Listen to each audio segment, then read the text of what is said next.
Okay. Good morning to everyone. Myself, I am Surya Narayana, working as an assistant professor in DBS IT Kavali.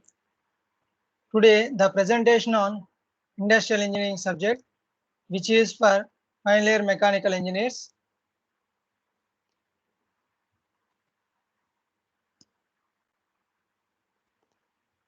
Today, I am going to explain the topics of function of management, and second one is the Taylor scientific management. In previous class, we completed concept of organization. Today in this class, we'll go about function of management and Taylor scientific management. We already know the definition for Taylor scientific management and what is management. But today in this class, we will go in deep. That means discuss about the what is the function of management and what is the Taylor scientific management. First of all, what is the function of management? Management, the term directly related to managing the things and knowing the things, that is the management.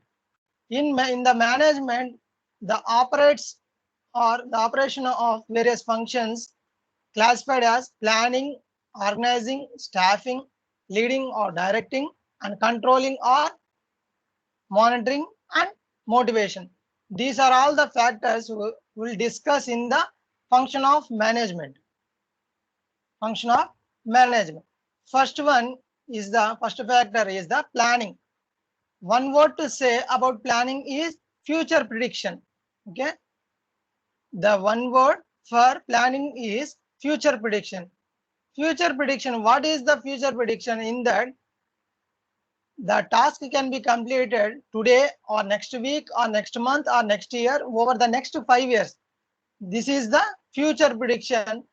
Here we are predicting the goals. First of all, initially setting goals and deciding how best to achieve them.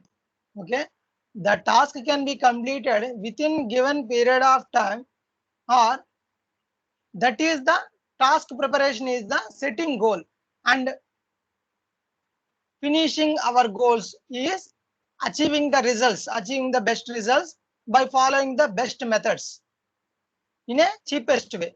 That is the planning, deciding and setting goals, and finally achieving the best results. That is the term or factor of planning. Next, second one is the organizing. But we know the definition for organization. Organization means organizing all the things. What are the tasks given to the employees by the top level management, and vision on the task, how much time it will taken to complete the given tasks. These are all the tasks: producing authority responsibility structures, creating channel of communication, and creating coordinate mechanism. These are all the terms comes under organizing. Organization, organizing. These are all two similar terms. In this implementation pattern of relationship is from team management or top level management to the employees, low level management, among workers, making optimum use of the resources required to enable the successful carrying out of plans. By following better plans, we have to achieve the better results. That is the organizing. Third one, staffing is directly related to hiring or recruitment. This factor or this task can be completed only by the HR management, human resources. Okay, in order to recruit or hiring one fresher, the HR management conduct written test. Written test consists of technical and aptitude, reasoning. These are all the tests will be conducted by the HR management. After then, grouping tasks. These are all conducted by the HR management. It is filling and keeping filled positions in the organization structure.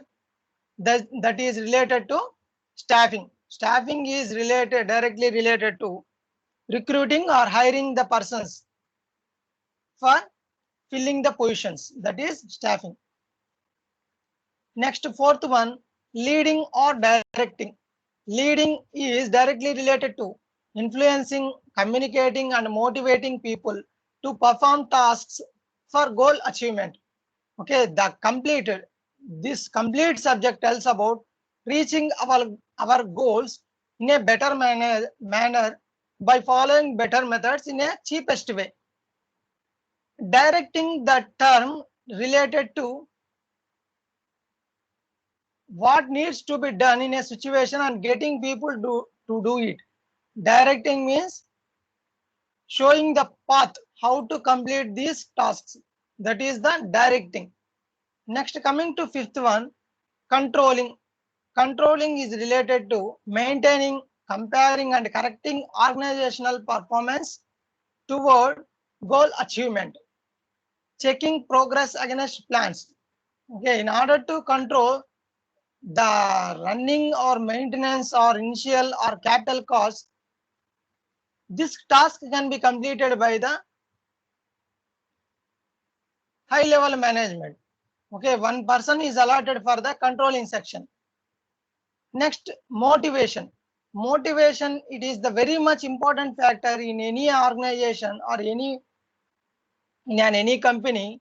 In a company, it is very much important factor for achieving better results or good results in a function of management, because without motivation, employees cannot work effectively. That means if motivation does not occur in any organization, okay, employees cannot put their efforts on the other considerations or other factors. Motivation, that means giving and knowing all the things and giving without knowing or without knowing proper knowledge on any equipment or any instrument, he feels or he felt very difficult to work on that particular instrument. Okay, motivation is given to the employees according to their education and experience and fairness of work. Based on these factors, motivation given by the top level management to the low level workers, that is employees. Next, coming to Taylor and scientific management. In Taylor and scientific management, we already know the definition for Taylor management, knowing all the things exactly what you want to do in the future, then see in that they do it in the best and cheapest way. That means any task should be completed within given period of time in a better planner or by following the better ways in a cheapest way. That is the definition for Taylor scientific management. The concept of scientific management was introduced by Frederick Winslow Taylor. That is the full name of Taylor scientist. Frederick Winslow Taylor in United States of America in the beginning of 20th century. Taylor carried out the experiments about how to increase the efficiency of people. His contributions are divided into two parts. Okay, he conducted more experiments on scientific management and how to increase the efficiency of people. Okay, after that he wrote one book. It consists of more number of principles of for scientific management.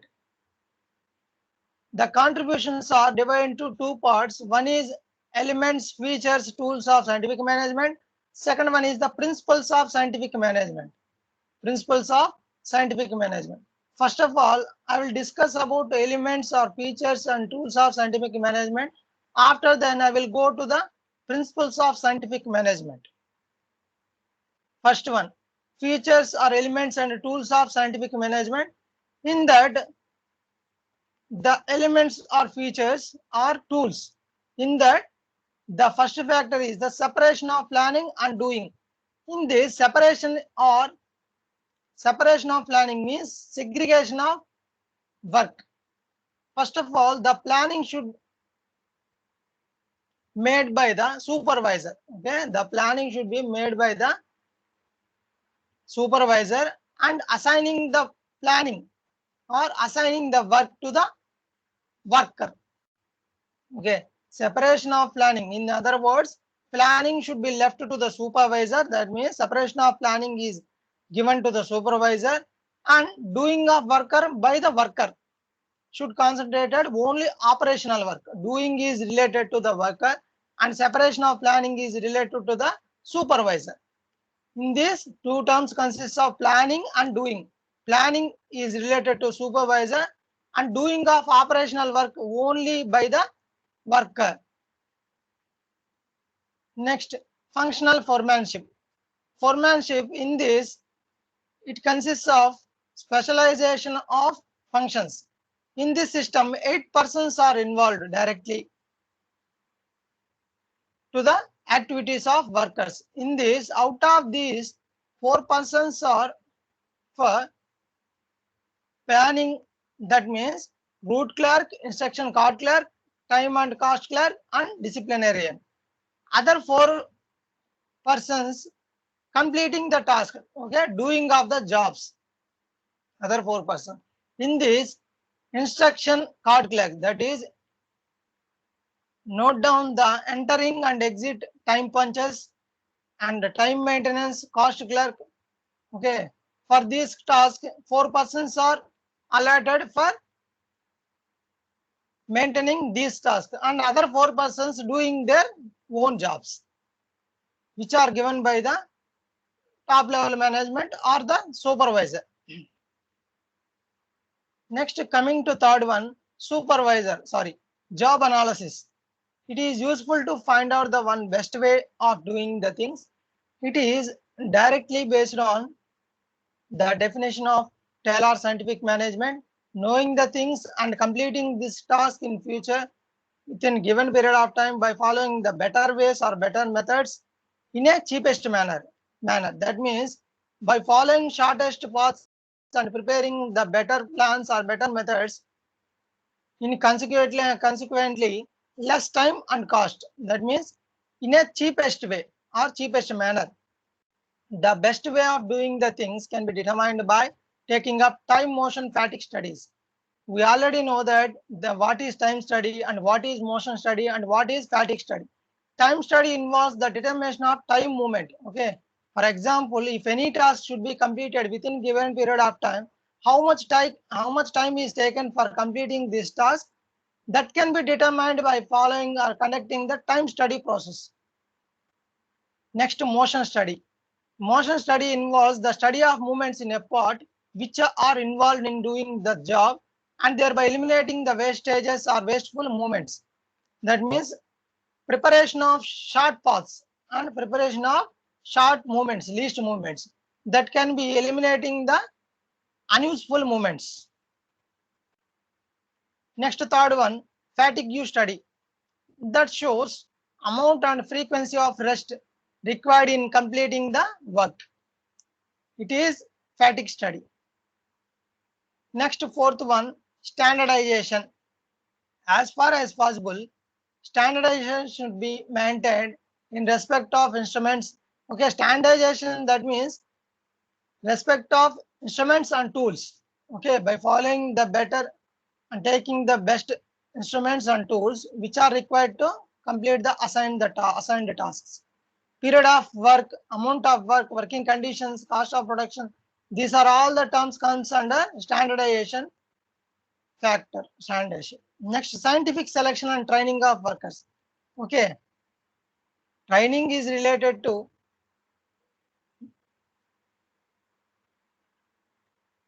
knowing of all the things and teaching to the workers how to do the work in a better manner by following and using all the resources. In this, Taylor has suggested to the workers should be selected on scientific basis, taking into account their education, work experience, aptitude, physical strength. These are all the parameters concerned under scientific selection. That means the training should be given to the employees based on their education. Okay, first of all, before giving the training to employees, he checks about the employee's education and work experience of employee and aptitude, physical strength, how much strength he will put effort on the work should be checked by the supervisors or other mans. Next, coming to sixth one, financial incentives. In this, financial incentives directly related to giving extra money, that is related to PF, or in any, for example, taking any company, in IT company or hardware company, extra money should be provided to the employees or workers after completion of his or her timings. For any company, the shifts can be for 8 hours or 12 hours. After completion of his or her timings, then the overtime money, extra money will be given to the workers. For extra money, he or her put efforts on the target. That means putting their complete efforts are for extra money. In this, the workers will be motivated to earn more. In these financial incentives, the principle is workers will be motivated to earn more. Okay, for extra money, they will work for extra hours. Next, finally, economy. In this, economy and profit. Okay, high profits and high economy should achieved by eliminating or deleting the wastages. Okay, by reducing the wastages, the company should make high profits and higher economy factors ratios. That is the related term with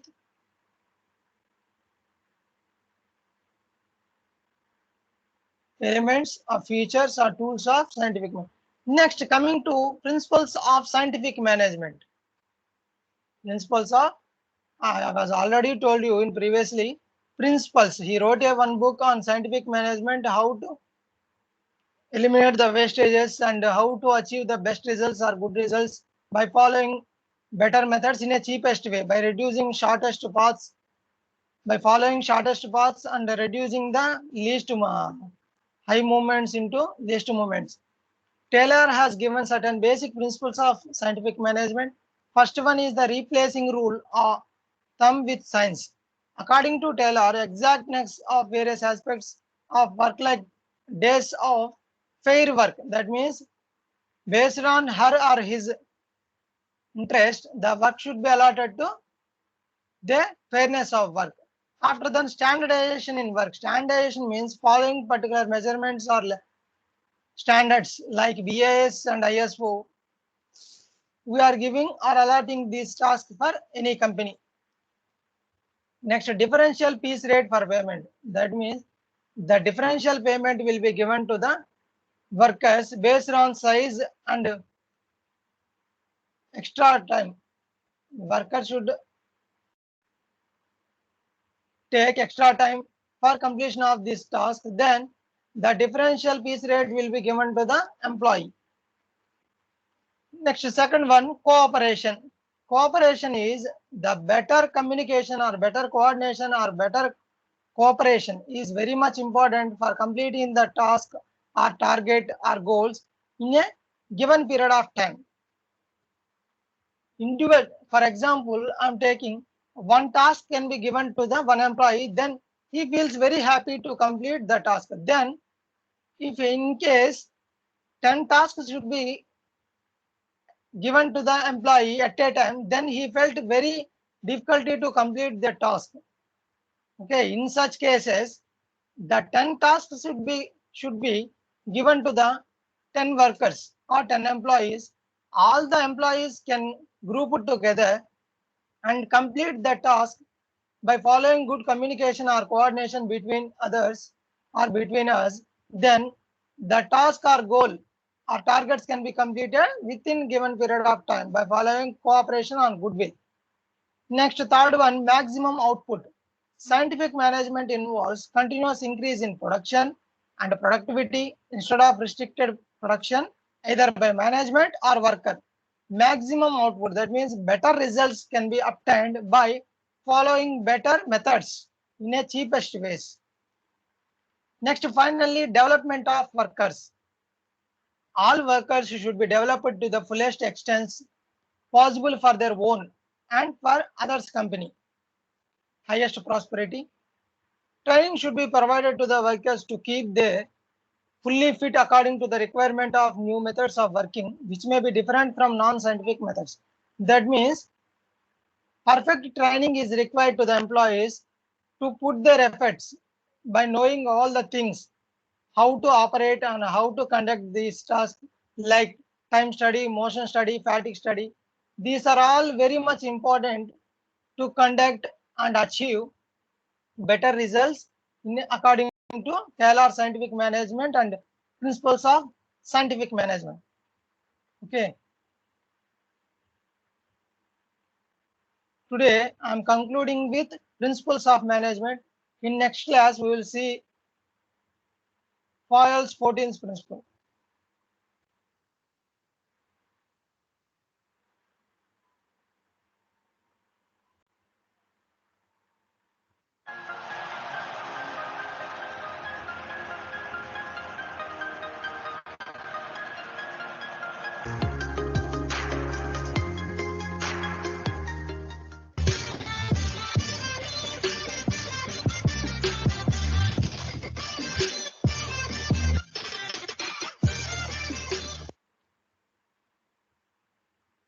Okay, thank you students. If you like the video, please subscribe to DBS Talks YouTube channel. Okay, thank you again. Thank you all of you.